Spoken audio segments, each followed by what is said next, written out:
back again. A Hobbit's Tale by Bilbo Baggins. And The Lord of the Rings by Frodo Baggins. Well, hello everybody, and welcome back to another episode of the Urge Artifacts. Today we are going to be going over a collector's set of the Lord of the Rings. Now, the Lord of the Rings are the books that started it all for me. This is what really got me into fantasy growing up. And recently, I just hit a nice milestone for myself of 2,000 subscribers on YouTube. Thank you.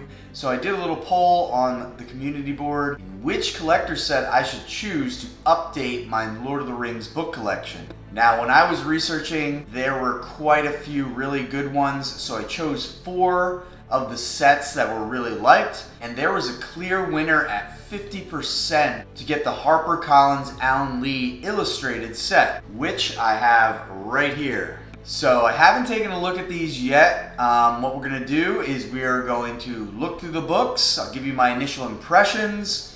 I'll also do a little comparison to my old Lord of the Rings books that I have. Then hopefully, if you're looking to upgrade your set or you haven't gotten this one yet, this might help you make that decision. So let's not waste any more time and fly, you fools, and start looking at this.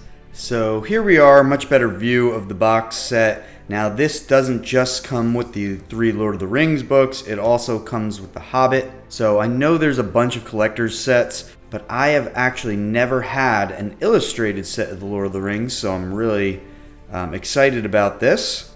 So we'll take a look at the outside box first, and we'll see the stone trolls there.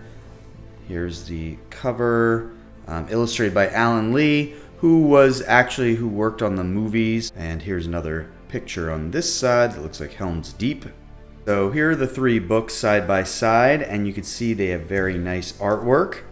And just as a quick comparison, here were the 3 books that I grew up reading for the Lord of the Rings.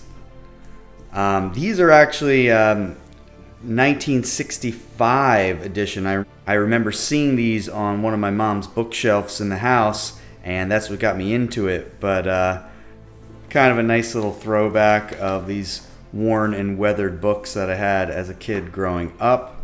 But that's not what the video is about, so we'll put them to the side. Now, in looking at the 3 books, the Return of the King is the longest of the books because it has the appendices at the back, followed by the Fellowship of the Ring, and then the Two Towers is the shortest. And then here's just a quick shot of the backs of the book. Really love this picture of Orthanc right here. And then also here's a look at the Hobbit book. So let's just quickly start right here. Nice picture of Smaug, Bag End, and here is the nice map right in the beginning. You can't have The Hobbit or Lord of the Rings without some great maps. And what we're going to do is we're just going to skim through a little bit and then just check the overall volume of artwork throughout the book. And it looks like all of this art is intermixed throughout the book. You got some art on the chapter titles, but you also have pictures just throughout. So that would be a nice experience going through these again, which I will do at some point because the last time I read them, I believe, it was probably over 20 years ago. So it'd be nice to go through again. So we'll set The Hobbit to the side for now. All right, and then so here is the Fellowship.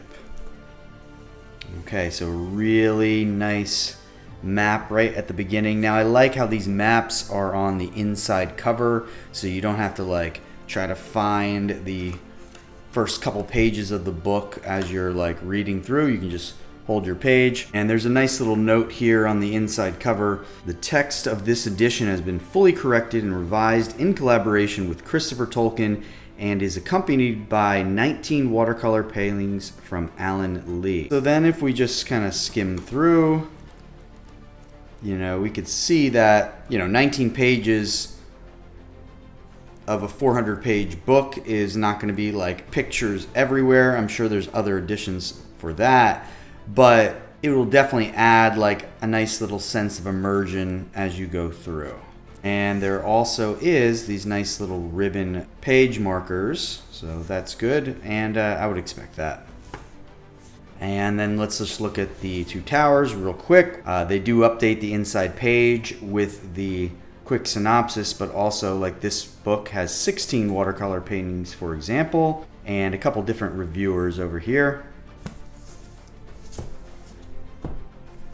And finally, we have the Return of the King. All right, once again, this one has 15 pictures, a few different reviews, new synopsis, and then the same deal. Then on the back, actually, the more zoomed in map of Gondor, and the index and the appendices, which we all know and love. These appendices are invaluable. And then real quick, as I was going through my old books, I found this Tolkien companion that I had. This is from, I think, 1976. I remember getting this book as a teenager, and this book is great. I mean, I'm sure they have way more updated versions of this, but if you're a Lord of the Ring fan out there, I highly suggest getting a nice copy of the Tolkien Companion. All right, there we have it, everybody. The HarperCollins, illustrated by Alan Lee, Lord of the Rings collector's set. This goes for about $100 online, so not too bad if you're looking for an upgrade to your Lord of the Rings.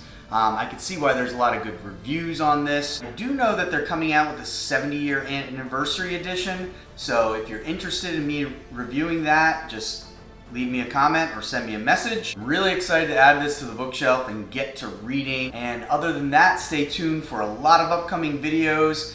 As always, keep on collecting, keep on having fun, and have a great day. What say you?